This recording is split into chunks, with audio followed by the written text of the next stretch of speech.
tuned to the Fox Business Network on your cable or satellite system.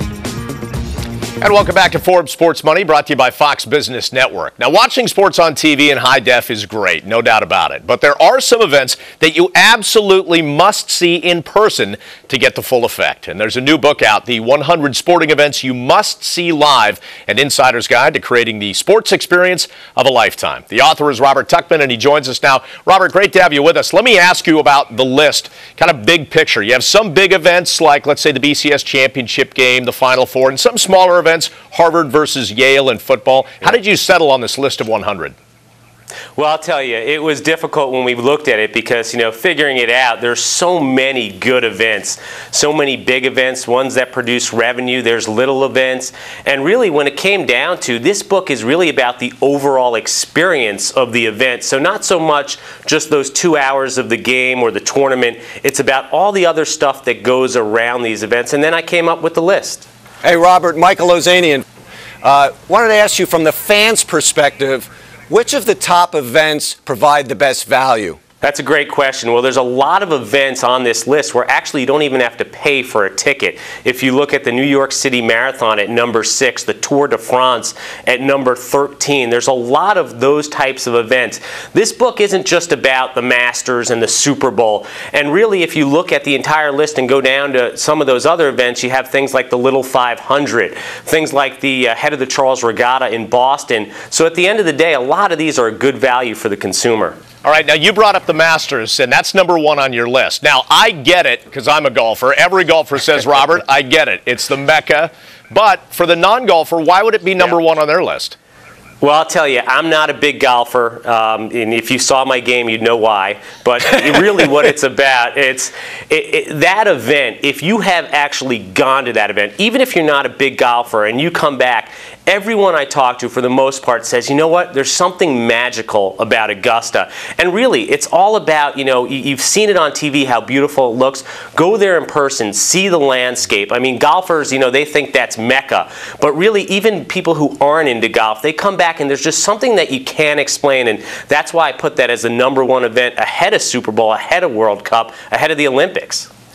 Robert, which of these events have held up best during the recession in terms of keeping sponsor interest? That's another very good question, because a lot of these events, for 2 reasons, have lost sponsorship.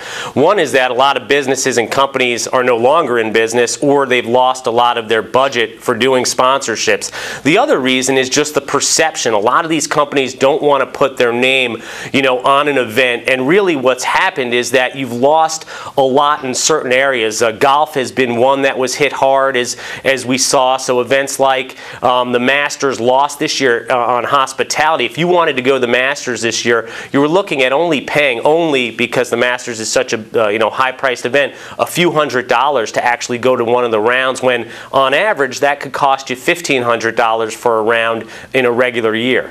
Now, if you tell me, Robert, Bob, you got to go see a game in the frozen tundra, the only time I want to freeze is if I'm at a Packers game. That's about it for me.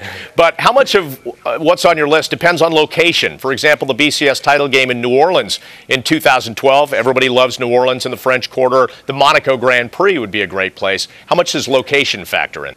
Location is a huge, determining factor, Bob, and really it's because that's what makes the entire experience. In the book, what I did in the 100 Sporting Events You Must See Live, I didn't just rank the events 1 to 100. I also ranked the top 10 cities for hosting a sporting event, and New Orleans is one of those cities. It's unbelievable for hospitality. It has that central heartbeat like the French Quarter, where everyone can congregate, so you can really feel the event, and that's important.